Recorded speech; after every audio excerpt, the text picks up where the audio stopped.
CBS 뉴스는 CBS 홈페이지 cbs.co.kr이나 노컷뉴스 홈페이지 노컷뉴스.co.kr, 스마트폰 애플리케이션과 팟캐스트를 통해 다시 보고 들으실 수 있습니다.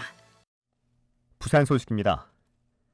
정부가 해양 분야 최고위급 국제회의인 UN 해양총회 유치에 강한 의지를 보이면서 유력한 개최주로 꼽히는 부산에선 글로벌 해양 도시로 거듭나는 계기가 될 거라는 기대가 나옵니다. 보도에 송호재 기자입니다. 이재명 대통령은 현지 시각 23일 뉴욕에서 열린 유엔 총회 기조연설 중 2028년 제4차 유엔 해양총회를 대한민국에서 개최해 실질적 연대를 구축하겠다고 강조했습니다. 국제사회에 해양총회를 성공적으로 개최하고 K해양강국을 실현하겠다는 의지와 자신감을 보인 겁니다.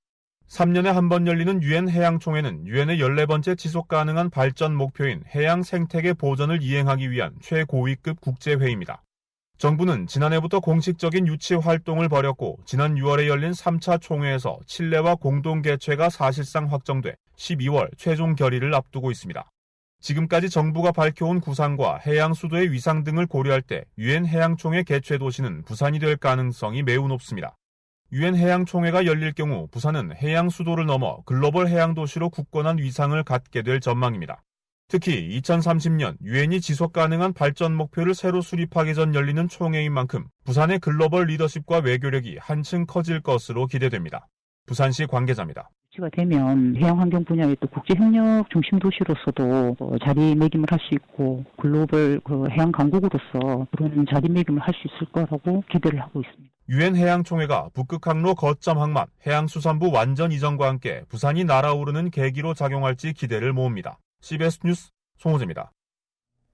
부산에서 7월 출생아 수가 전년보다 9% 가까이 늘어나는 등 2달 연속 증가세를 보였습니다. 혼인 건수도 5년 만에 1000건을 넘어서는 등 출생 관련 지표가 나아지고 있습니다. 김혜경 기자가 보도합니다. 통계청이 내놓은 인구 동향 자료에 따르면 7월 부산에서는 출생아 1218명이 태어났습니다. 이는 지난해 7월보다 8.7% 늘어난 겁니다. 부산의 출생아 수는 6월 14.6% 늘어난 데 이어 2달 연속 증가세를 보이고 있습니다. 특히 월별로 따지면 5월을 제외하고 지난해 9월부터 매달 늘어난 것으로 나타났습니다. 올해 1월부터 7월까지 출생아 수는 8,121명으로 전년보다 7.7% 늘었습니다. 출생 선행지표인 혼인 건수도 증가했습니다. 7월 부산의 혼인 건수는 1,092건으로 2020년 이후 5년 만에 최대치입니다. 전년과 비교해도 10.5% 늘었습니다. 이는 코로나19 때 억제됐던 결혼 수요가 계속 늘고 있기 때문으로 풀이됩니다. 또 베이비붐 세대가 낳은 2차 에코붐 세대, 즉 1990년대 초반생이 30대에 진입한 것도 영향을 미쳤습니다. 다만 초고령 사회에 접어든 부산의 현주소가 여실히 드러난 통계도 나왔습니다. 부산의 7월 사망자 수는 2천여 명으로 출생자 수를 앞질러 부산의 인구 자연 감소 규모는 863명으로 집계됐습니다. 이는 8대 특광역시 중 최대치입니다. 또 올 들어 8월까지 부산의 인구 순 유출은 8,200여 명으로 부산에 들어오는 인구보다 빠져나가는 인구가 더 많은 것으로 나타났습니다. CBS 뉴스 김혜경입니다. 설계 수명 만료로 멈춰선 고리원전 2호기의 계속 운전 여부가 이르면 오늘 결정됩니다. 전국 10개 원전이 설계 수명이 만료됐거나 만료될 예정이어서 이번 결정은 이재명 정부의 원전 정책 방향을 가늠할 분수령이 될 전망입니다. 김혜민 기자입니다. 원자력안전위원회는 이 시각까지 고리 2호기 계속운전 허가 여부에 대한 심의를 진행하고 있습니다. 원래 계획대로라면 오후 5시 반 회의가 끝나고 결과가 나와야 했지만 원안위 위원들은 아직 결론을 내지 못한 걸로 보입니다. 1983년 상업운전을 시작한 고리 2호기는 지난 2023년 4월 설계 수명 40년이 만료돼 가동을 중단했습니다. 이에 한국수력원자력은 설계 수명보다 10년 더 원자로를 가동하기 위한 허가 절차를 밟아왔습니다.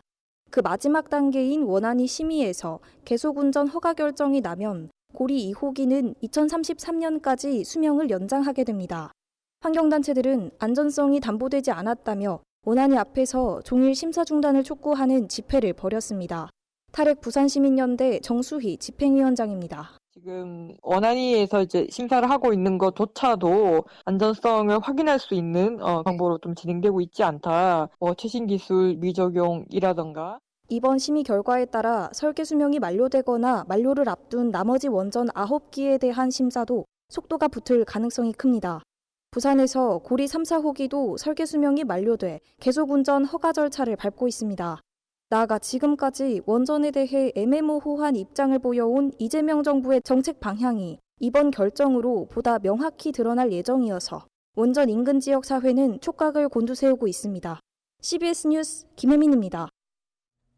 오늘 오전 8시 반쯤 부산 기장군에 있는 방산업체 S&T 모티브에서 30대 직원 A씨가 머리에 총상을 입고 숨진 채 발견됐습니다. 경찰 조사 결과 A씨는 총기 개발자로 전날 퇴근하지 않고 회사에 남아 있었던 것으로 파악됐습니다.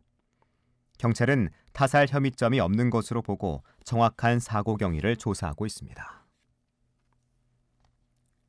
이주민 인권을 위한 불경 공동대책위원회 등은 오늘 오전 국가인권위원회 부산인권사무소에 김해공항 공항난민 인권 침해에 대한 진정서를 제출했습니다. 이들은 앞선 기자회견에서 법무부 측이 공항난민에게 수개월 동안 식사로 햄버거만 제공하고 적합한 수면 공간을 마련하지 않았다며 법무부 장관에게 김해공항 공항난민 인권 침해 사안에 대한 진상조사 실시를 촉구했습니다. 기니 국적 30대 남성 A씨는 지난 4월 김해공항에 도착해 정치적 박해를 이유로 난민 신청을 했지만 법무부는 난민 인정심사 불회부 결정을 내렸고 A씨는 취소 소송을 제기해 5개월 만인 어제 1심에서 승소했습니다. 제30주년을 맞은 부산국제영화제가 내일 폐막식을 끝으로 열흘간 영화축제를 마칩니다. 내일 오후 해운대 영화의 전당에서 열리는 폐막식에선 올해 처음으로 도입한 경쟁 5개 부분을 시상합니다. 경쟁 부분에 오른 14개 작품 중 대상 수상 작품이 폐막작으로 상영해 영화제의 대미를 장식합니다. 부산은 지금 곳에 따라 빗방울이 떨어지고 있습니다. 이 비는 오늘 밤 9시쯤 그친 뒤 소강 상태를 보이다가 내일 새벽부터 다시 내리기 시작해 늦은 오후까지 이어지겠습니다. 부산의 지금 기온 25.1도, 습도는 88%입니다. 부산 CBS 저녁종합 뉴스를 마칩니다. 지금까지 진행해 엔지니어 강일구, 기자 강민정, 아나운서 국제일이었습니다.